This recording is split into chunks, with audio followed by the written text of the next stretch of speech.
itu ada pelintasan kereta api, ya. Itu pelintasan kereta api sudah dijaga dengan palang. Ini rupanya pemotor ini dari arah mana ini nyerobot aja. Dilala itu motor nyampe di dekat rel, itu berhenti. Yang nyupirnya jatuh ke sebelah sini, motornya nyangkut. Itu nggak lama dari arah sono kereta dihajar itu motor ya. Nah di situ kita bisa ambil dua hikmah. Bisa jadi hikmah yang pertama, orang itu belum waktu ajalnya, ya. Walaupun belum ajalnya, bagaimanapun nggak bisa yang namanya mati ya. Yang kedua hikmahnya, bisa jadi dia sebanyak sedekah. Makanya tasuddu sab'ina baba minasu, 70 pintu mara bahaya akan menolak. Bisa jadi dia dari sedekah ya. Makanya saya selalu memberikan ini masukan, banyakin sedekah. Jangan nunggu kaya. Ntar kaya enggak sedekah ya. Sedekah itu kapan saja. 2.000 aja gak usah banyak-banyak. Ya Allah. Luar biasa ya. Apalagi kita nih yang sudah orang tuanya meninggal, niatin sedekahnya buat orang tua. Itu sedekah buat orang tua luar biasa itu.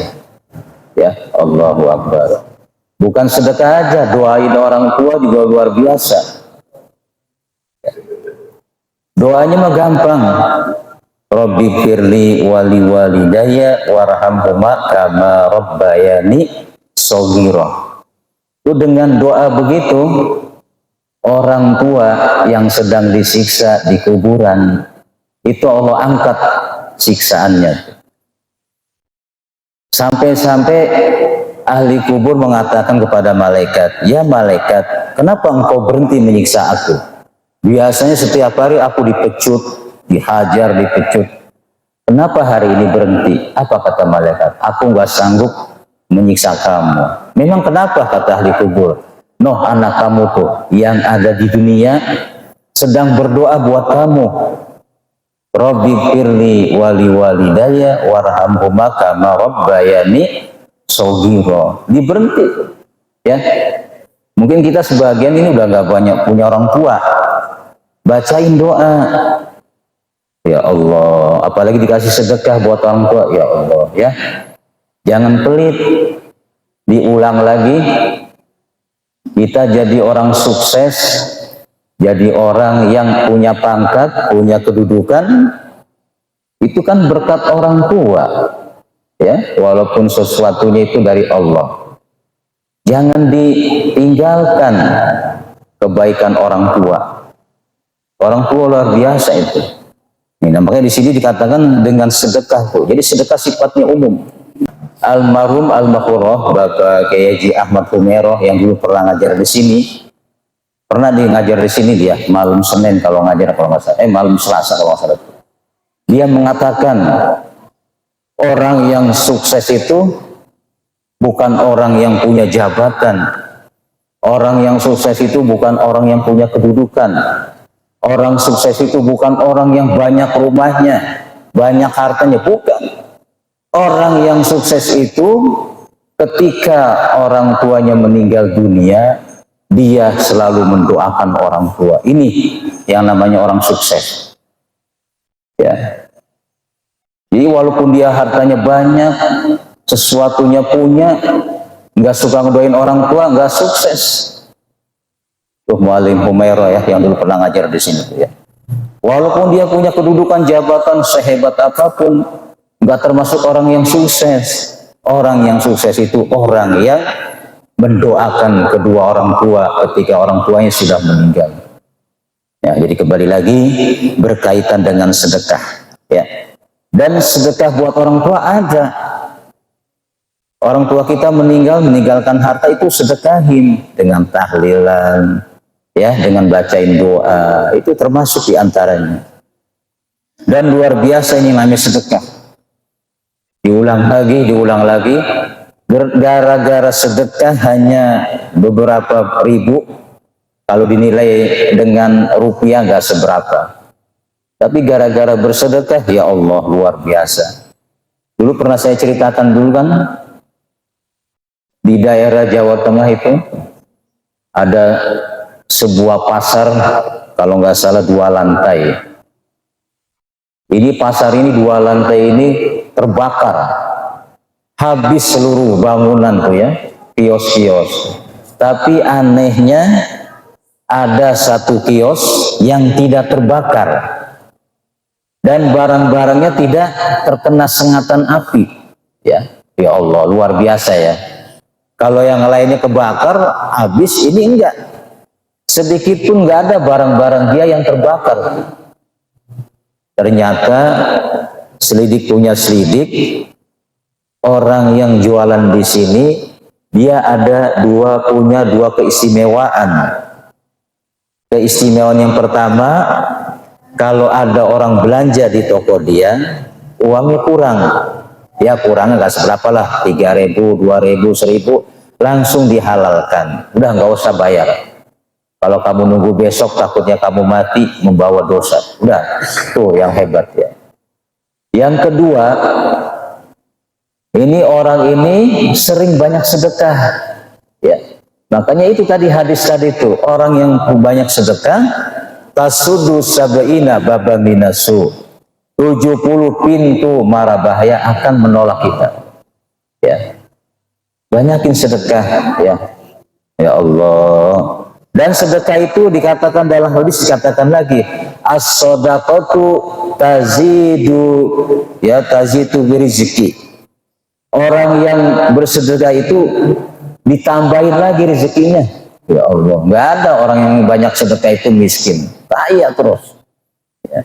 Di hadis lain dikatakan lagi, orang yang banyak sedekah itu bisa dipanjangkan umur.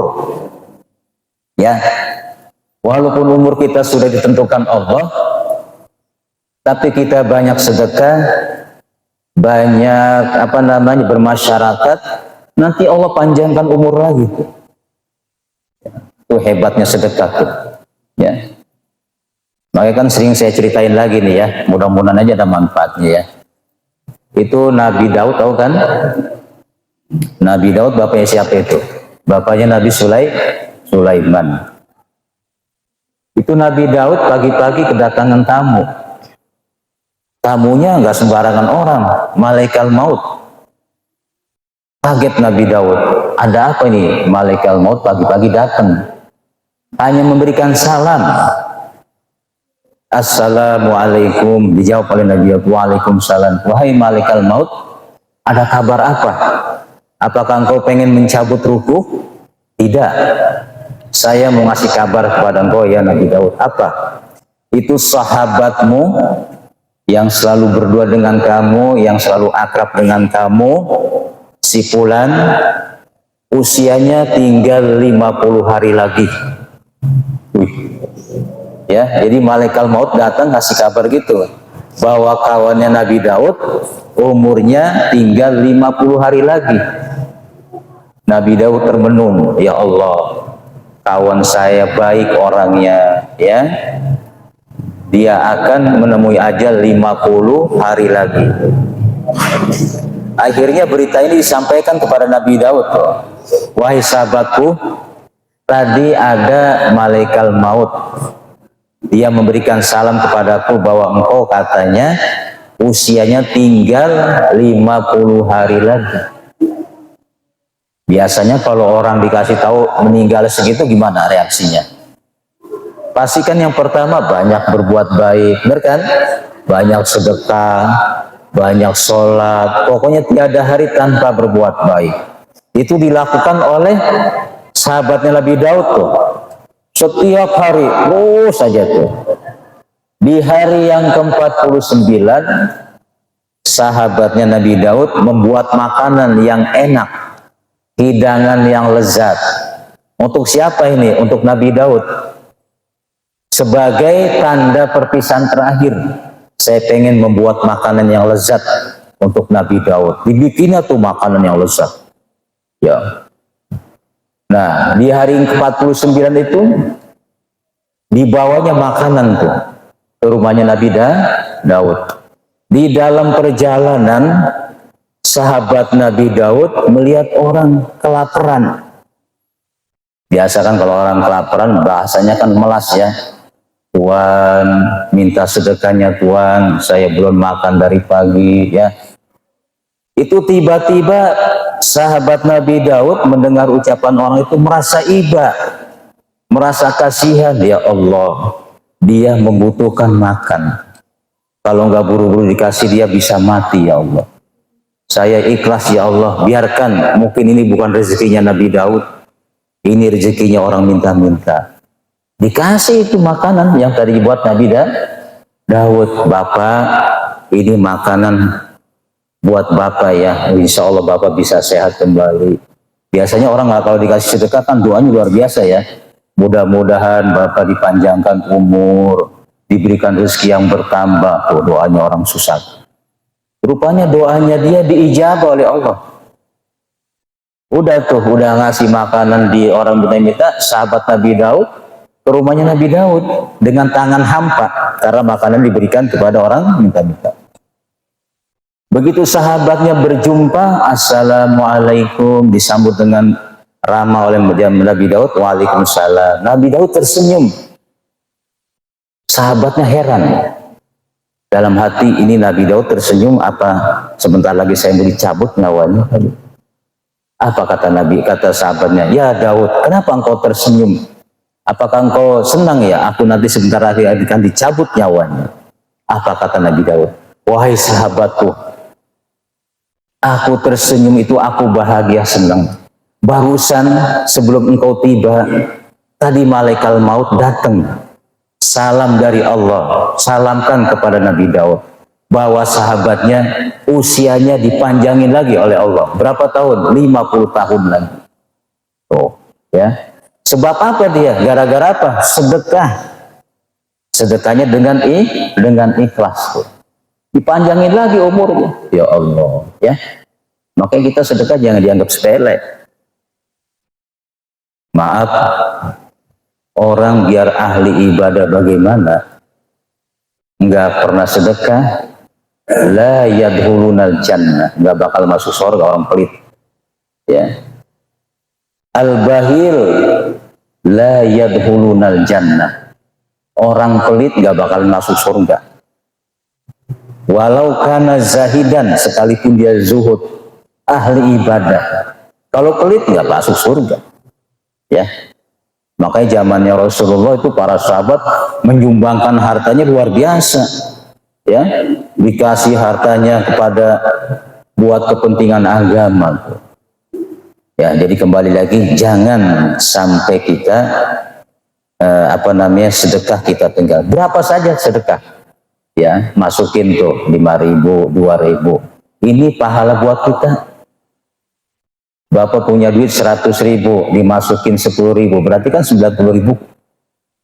Secara zohir kurang uang kita, tapi hakikatnya yang 10.000 itu ladang investasi di akhirat kita yang akan menolong kita. Itu hebatnya orang sedekah. Yang kedua, kalau kita ingin mendapatkan pahala dari Allah, yang kedua apa kata Rasulullah? Wa inna silaturrahim tazidu fil umri. Ya. Sesungguhnya orang yang suka silaturahim tazidu fil umri, ditambahin umurnya. Ya. Apakah silaturahim itu? Ini kita nih silaturahim. Yang tadinya kita di rumah ke masjid bisa kenal silaturahim. Tapi yang lebih bagus lagi silaturahim kepada saudara. Dekat jauh kita datengin, ini silaturahim. Tuh dikatakan ya, wa inna silaturahimi tazidu fil umri. Sesungguhnya orang yang sering bersilaturahim akan ditambah umurnya. Tuh, ya, hebat luar biasa. Banyak-banyak silaturahim kita. Kita di masjid ini silaturahim biar kenal. Hampir mirip dengan sedekah nih silaturahim itu ya. Banyakin kita silaturahim ya. Sebab yang namanya umur memang sudah ditentukan Allah. La yaruddul qada illa du'a. Tidak ada yang bisa menentukan ketentuan Allah melainkan dengan doa. Walaupun katanya kita umurnya 60, tapi kita banyak berbuat baik, silaturahim, bisa ditambahin. Jadi contohnya seperti sahabatnya Nabi Daud ya. Gara-gara memberikan sedekah dipanjangkan lagi umurnya. Nah ini juga sama nih. Wa inna silaturahim, dan sesungguhnya orang yang sering silaturahim tazidu fil umri, Allah tambahkan umurnya. Ya Allah ya.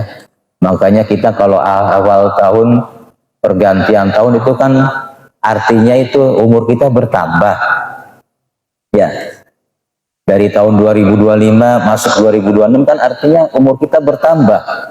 Secara zahirnya bertambah tapi hakikatnya berkurang. Bertambah artinya jumlah umur kita paling tinggi tapi hakikatnya berkurang. Kalau kita dikasih umur 80 tahun umpama, mudah-mudahan ya. Masuk 2025 umur kita sudah 78. Ya. Secara hitungan angka umur kita tinggi, tapi hakikatnya kurang. Sekarang sudah 78, sedangkan Allah tentukan 80. Berarti 2 tahun lagi umur kita hakikatnya. Nah, 2 tahun lagi itu yang kita benar-benar manfaatkan. Jangan disia-siakan. Makanya dalam lagu dikatakan, mumpung masih ada waktu. Artinya apa nih? Masih ada umur, kesempatan, pergunakan. Ya, jangan sampai disia-siakan. Makanya yang namanya kematian kita nggak tahu. Yang penting kita punya persiapan. Kalau orang pergi ada persiapan enak, semua berjalan lancar. Ya, kalau Allah mencabut nyawa kita, kita udah punya persiapan enak, tenang aja ya. Jadi kita walaupun bagaimana pasti akan mengalami yang namanya kematian. Jangan takut mati. Dan jangan juga berani mati. Ya. Takut mati kita mati juga. Berani mati kita udah persiapan betul. Tuh disitulah ya. Makanya bagaimana supaya kita bertambah umurnya? Banyakin silaturahim, banyakin sedekah. Nah ini nah deretannya tuh sama tuh ya. Kita silaturahim ke orang tua kita. Orang tua kita udah gak ada, ke saudaranya siapa, paman, bibi, ini silaturahim. Termasuk kita pengajian di sini silaturahim ini, yang tadinya nggak kenal jadi kenal, ya. Ya. Beruntung kita nih. Ini yang di dalam ini termasuk pilihan Allah. Kalau bukan pilihan Allah nggak ada di sini nih, ya. Pada kemana nggak tahu ya.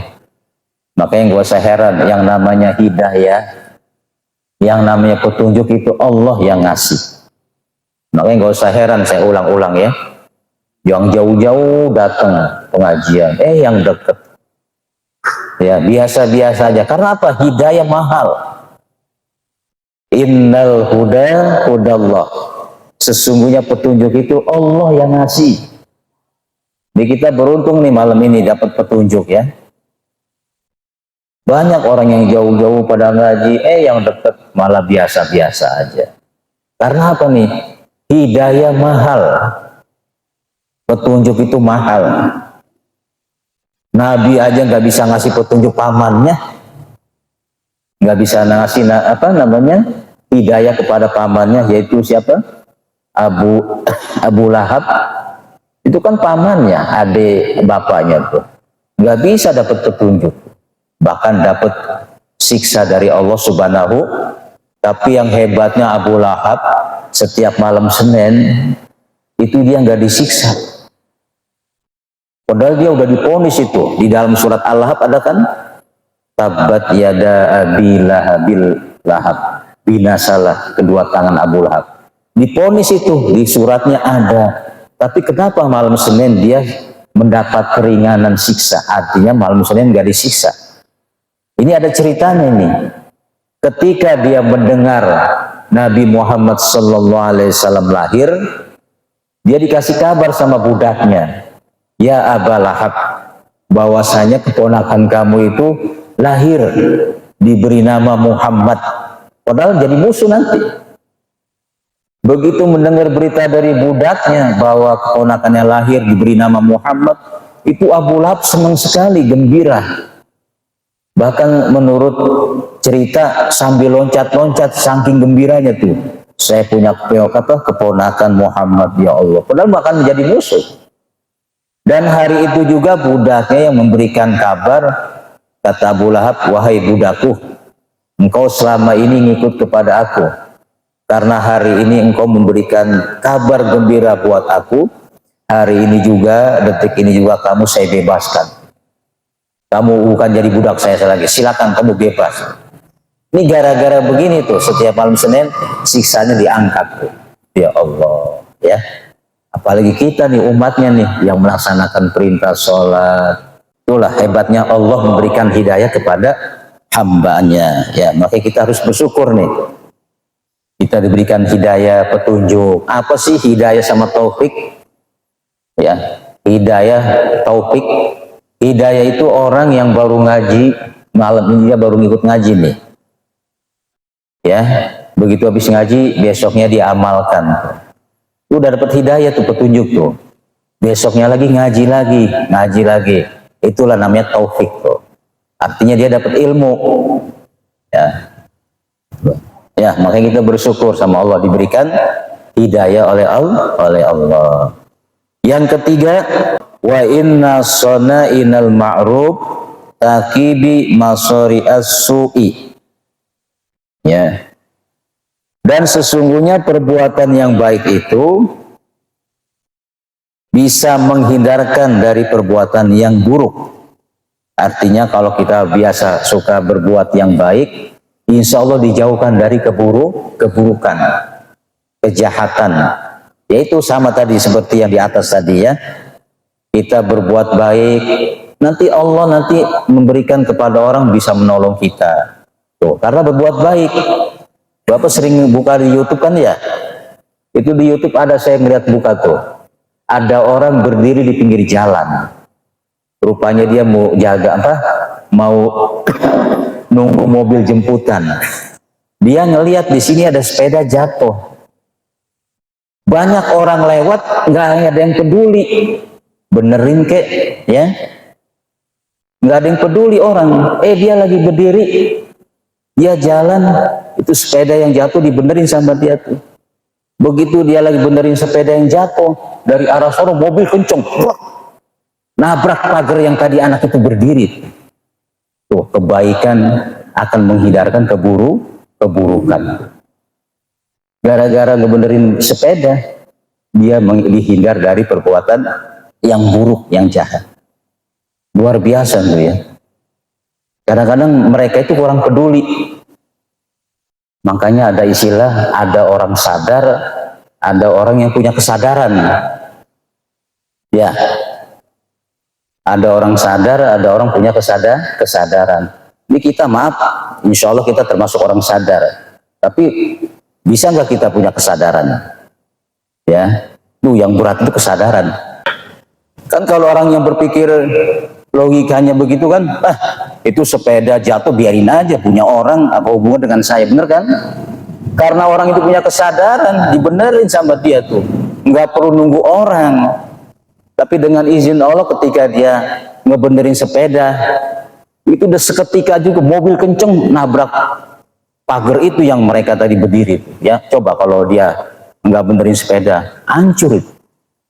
Tuh ya, luar biasa tuh. Makanya di sini sesungguhnya perbuatan baik akan menghindarkan dari perbuatan buruk. Nah, jadi kita melakukan sesuatu itu jangan suka pilih-pilih ya. Seperti ada barang-barang yang berbahaya kita geser ya, supaya apa? Menghindari dari bahaya orang. Ya. Dah langsung aja yang keempat. Yang keempat luar biasa nih. Wa inna qaula, dan sesungguhnya ucapan la ilaha illallah, tidak ada Tuhan melainkan Allah, tadfa'u an qailiha, ucapan la ilaha illallah itu apa itu? Dapat menolak an qailiha, dari orang yang mengucapkannya, tis'atan wa tis'ina baban, akan menolak 99 pintu minal bala, dari pintu bala, musibah. Kalau tadi kan sedekah 70, kalau ini 99 pintu minal bala'i, dari musibah atau bala, adnaha, yang paling rendah balanya itu apa itu? Alhammu, adalah rasa takut, rasa susah, itu paling serendah-rendahnya. Jadi bahasa gampangnya begini, kalau kita sering mengucapkan la ilaha illallah ya, apalagi dibuat zikiran tuh la ilaha illallah, ini akan menolak 99 pintu daripada pintu bala, ya Allah ya. Nah, kita kan ahli sunnah kan biasa kan habis zikir baca tuh la ilaha illallah, la ilaha. Ini gara-gara ini ya, maknanya la ilaha illallah ini luar biasa. La ilaha illallah, tidak ada Tuhan yang wajib disembah illallah, melainkan Allah. Terkadang orang jarang ngamalin. Kalimat itu mah gampang, kalau nggak dibiasain susah. Ala bisa karena terbiasa. Kalimat la ilaha illallah mah gampang, bisa nanti. Nggak sembarangan. Berapa banyak orang mati mau meninggal ngucapin la ilaha illallah itu susahnya luar biasa. Ya, luar biasa la ilaha illallah. Itu sahabat Nabi yang namanya Alqamah. Alqamah itu luar biasa itu. Ya. Itu Alqamah itu rajin sholatnya, rajin ibadahnya, rajin tahajudnya. Di mana ada Nabi, ada dia. Sampai sahabat-sahabat bingung nih Alqamah, kenapa dia? Ketika mau meninggal nggak bisa ngucapin la ilaha illallah. Ya. Akhirnya dipanggil Nabi, ya Rasulullah, sesungguhnya Alqamah itu akan sakaratul maut. Tapi yang anehnya itu dia tidak bisa mengucapkan kalimat tauhid. Rasulullah penasaran apa benar. Akhirnya didatengin sama Nabi itu. Dituntun sama Nabi, la ilaha illallah. Diam aja tuh Alqamah. La ilaha illallah, diam aja. Nggak ada omongan tuh. Akhirnya apa? Kata Rasulullah, dia masih punya orang tua nggak? Kata sahabat, masih ya Rasul, dia masih punya ibu. Coba panggil ibunya ke sini. Dipanggil ibunya Alqamah. Ya ibu, apakah ini Alqamah anakmu? Benar ya Rasul. Ini anakmu sudah beberapa hari mau sakaratul maut, dia tidak bisa mengucapkan kalimat tauhid. Apa mungkin dia punya salah dengan engkau ya ibu? Benar ya Rasul, dia punya salah dengan saya. Kalau gitu maafin, supaya dia bisa bicara la ilaha illallah. Kata ibunya, nggak mau ya Rasul, saya udah sakit hati. Oh udah sakit hati, memang apa kesalahannya Alqamah? Kata ibunya, dia lebih mengutamakan istrinya daripada aku, ibunya. Cuman begitu doang. Ketika mau meninggal nggak bisa mengucapkan la ilaha illallah. Ya Allah. Baik Bu, kalau ibu nggak mau maafin anak ibu, saya akan perintahkan sahabat kumpulin kayu bakar. Itu kayu dari bawah sampai tinggi. Ibunya nanya, ya Rasulullah, kayu ini buat apa? Ini kayu mau saya bakar, termasuk membakar anakmu, supaya nanti dia di sono tidak dibakar di akhirat. Ya, mendengar ucapan Nabi anaknya mau dibakar, ibu yang tega, yang sakit hati mendengar ucapan itu nggak tega dia. Ya, kalah dia kalau ibarat orang perang, lunak hatinya tuh. Apa kata ibunya? Ya Rasulullah, jangan kau bakar anakku. Aku ikhlas redo. Aku maafkan kesalahan ya Rasul. Begitu ngomong begitu, anaknya dituntun sama Nabi, la ilaha illallah. Langsung la ilaha illallah. Dakhalal jannah, ya Allah. Ya. Makanya dikatakan dalam hadis, man qala la ilaha illallah fi kalami dakhalal jannah. Siapa yang di akhir hayatnya mengucapkan la ilaha illallah dakhalal jannah, langsung surga. Makanya kalimat ini mahal. Sepintas pendek bacanya, la ilaha illallah. Tapi luar biasa. Ya, makanya manfaat ini jangan sampai disia-sia. Dan la ilaha illallah ini luar biasa. Ya, kalau kita nggak dibiasakan dari sekarang nggak bakalan bisa. Ya, jadi ini 4 macam ini yang kalau kita kerjakan, insya Allah kita akan mendapatkan pahala yang luar biasa. Dan serendah-rendahnya kita mendapatkan pahala apa itu? Rasa susah. Kalau kita banyakin la ilaha illallah, insya Allah kesusahan kita hilang, rasa was-was hilang. Ya, makanya kita diajarin tuh sama ulama-ulama. Kalau habis sholat, pegang tangan kita yang kanan nih, taruh di dada kita, baca alam nasroh laka sadrak wa wadonna 3 kali.